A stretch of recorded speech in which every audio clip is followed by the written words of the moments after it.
है दोस्तों, आज हम लोग देखेंगे मैथिली शरण गुप्त जी का जीवन परिचय, जो कि बहुत ही महत्वपूर्ण जीवन परिचय है। यह परीक्षा में हर बार पूछा जाता है। इसको आप लोगों को एकदम तैयार कर लेना है, जिससे कि आप लोगों को कोई दिक्कत परेशानी ना हो। आइए शुरू करते हैं। कैसे लिखना है पेपर में, बोर्ड एग्जाम में। पहले आप लोगों को इनका नाम लिख लेना है। नाम लिखने के बाद उसको अंडरलाइन कर लेना है। मैथिली शरण गुप्त जी को अंडरलाइन करके थोड़ा सा संक्षिप्त परिचय लिख देना है। संक्षिप्त परिचय में क्या लिखना है? संक्षिप्त परिचय में 4-5 हेडिंग डाल देना है, जिससे कि थोड़ा अच्छा लगे देखने में। नाम, जन्म, जन्म स्थान, पिता माता, मृत्यु, ये सब आप डाल सकते हैं 4-5 हेडिंग। ऐसे ही आप लोगों को डाल देना है। नाम मैथिली शरण गुप्त, जन्म 1886 ईस्वी, जन्म स्थान चिरगांव जिला झांसी उत्तर प्रदेश। जन्म स्थान कहाँ है? चिरगांव जिला झांसी उत्तर प्रदेश। पिता का क्या नाम था? सेठ रामचरण गुप्त। पिता का क्या नाम था? सेठ रामचरण गुप्त। माता काशीबाई। मृत्यु कब हुआ? इनका मृत्यु 1964 ईस्वी में हुआ। मृत्यु, जन्म, जन्म स्थान और पिता, नाम, माता का नाम, ये सब आप लोगों को याद कर लेना है।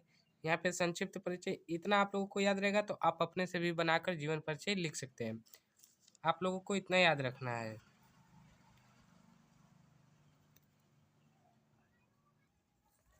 आइए आप देखते हैं जीवन परिचय कैसे लिखना है। आप लोगों को जीवन परिचय में लिखना है, राष्ट्र कवि मैथिली शरण गुप्त का जन्म झांसी जिले के चिरगांव नामक स्थान पर 1886 ईस्वी में हुआ था। कहाँ पे?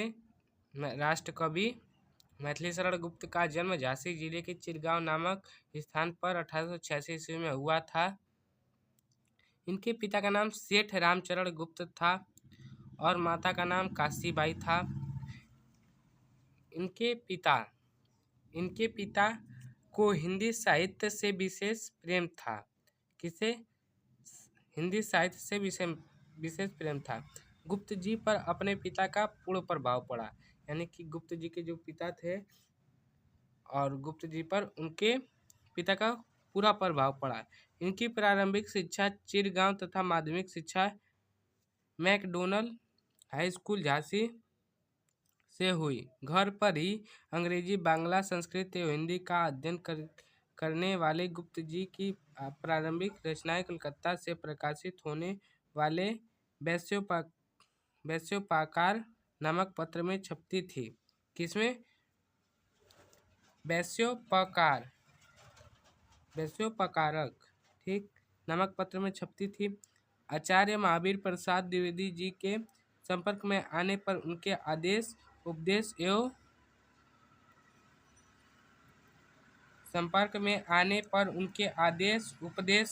स्नेहमय परामर्श से इनके काव्य में पर्याप्त निखार आया।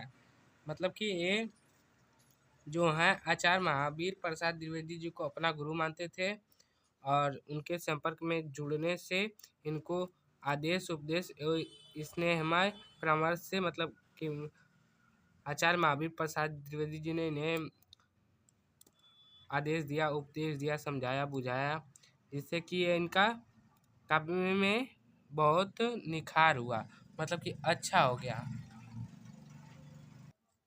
क्या क्या था? यहाँ से था ना। पूर्ण प्रभाव पड़ा। इनकी प्रारंभिक शिक्षा चिरगांव तथा माध्यमिक शिक्षा मैकडोनल्ड हाई स्कूल झांसी से हुई। इनकी प्रारंभिक शिक्षा जो थी चिरगांव गांव में ही हुई और माध्यमिक शिक्षा मैकडोनल्ड हाई स्कूल झांसी से हुई।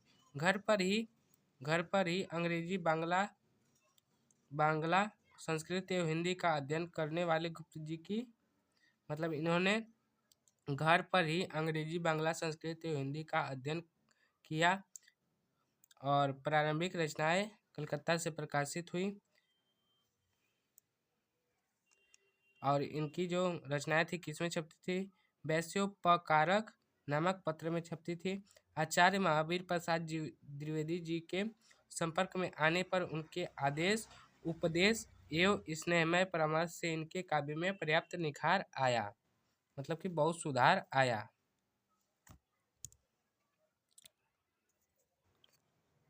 मैं बताया ना अभी कि आचार्य हजारी प्रसाद द्विवेदी जी को ये अपना गुरु मानते थे, यहाँ पे भी लिखा है।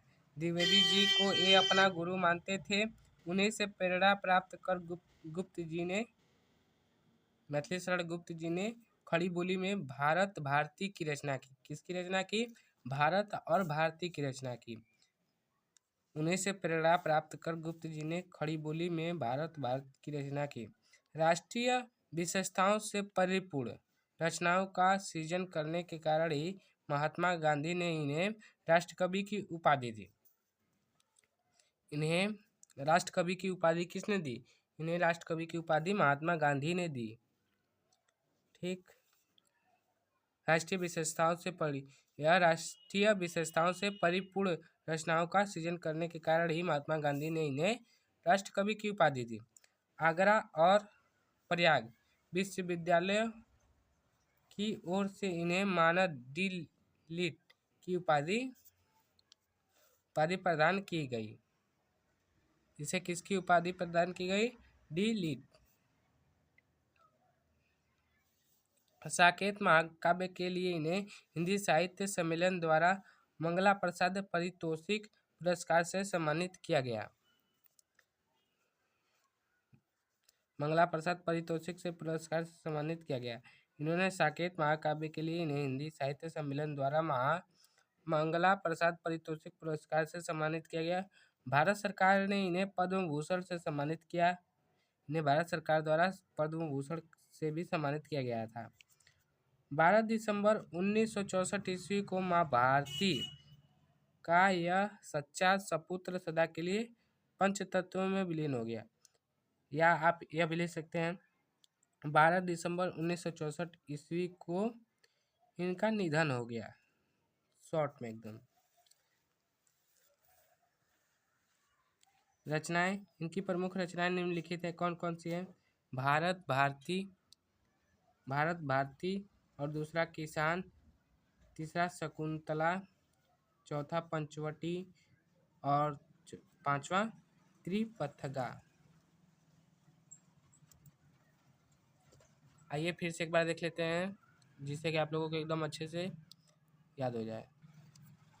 पहले आप लोगों को मैथिली शरण गुप्त जी का नाम लेना है, उसको अंडरलाइन करना है, संक्षिप्त परिचय लिखना है। संक्षिप्त परिचय में नाम मैथिली शरण गुप्त, जन्म 1886 ईस्वी, जन्म स्थान चिरगांव, जिला झांसी, उत्तर प्रदेश, पिता सेठ रामचरण गुप्त, माता काशीबाई और मृत्यु 1964 ईस्वी।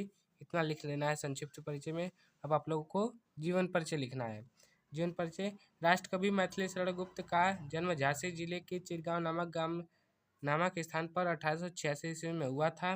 इनके पिता का नाम सेठ रामचरण गुप्त था और माता का नाम काशीबाई था। इनके पिता को हिंदी साहित्य से विशेष प्रेम था। गुप्त जी पर अपने पिता का पूर्ण प्रभाव पड़ा। इनकी प्राथमिक शिक्षा चिरगांव तथा माध्यमिक शिक्षा मैकडोनल्ड हाई स्कूल झांसी से हुई। घर पर ही अंग्रेजी, बांग्ला, संस्कृत एवं हिंदी का अध्ययन करने वाले गुप्त जी की प्रारंभिक रचनाएं कलकत्ता से प्रकाशित होने वाले वैश्योपकारक नामक पत्र में छपती थी। आचार्य महावीर प्रसाद द्विवेदी जी के संपर्क में आने पर उनके आदेश, उपदेश एवं स्नेहमय परामर्श से इनके काव्य में पर्याप्त निखार आया। क्या आया? काव्य में पर्याप्त मतलब जितना चाहिए था उतना निखार आया। द्विवेदी जी को ये अपना गुरु मानते थे, उन्हीं से प्रेरणा प्राप्त कर गुप्त जी ने खड़ी बोली में भारत भारती की रचना की। राष्ट्रीय विशेषताओं से परिपूर्ण रचनाओं का सृजन करने के कारण ही महात्मा गांधी ने इन्हें राष्ट्रकवि की उपाधि दी। आगरा और प्रयाग विश्वविद्यालय की ओर से इन्हें मानद डी लिट की उपाधि प्रदान की गई।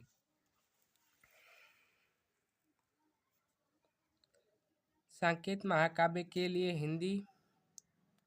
इन्हें हिंदी साहित्य सम्मेलन द्वारा मंगला प्रसाद पारितोषिक पुरस्कार से सम्मानित किया गया। भारत सरकार ने इन्हें पद्म भूषण से सम्मानित किया। 12 दिसंबर 1964 ईस्वी को माँ भारती का यह सच्चा सपुत्र सदा के लिए पंचतत्व में विलीन हो गया। रचनाएं, रचनाएं, इनकी प्रमुख रचनाएं निम्नलिखित हैं। या आप लिख सकते हैं मैथिली शरण गुप्त जी की प्रमुख रचनाएं निम्नलिखित हैं। कौन कौन सी? 5 आप लिख देना है, 5 आप लोगों को लिख देना है। भारत भारती, किसान, शकुंतला, पंचवटी, त्रिपथगा।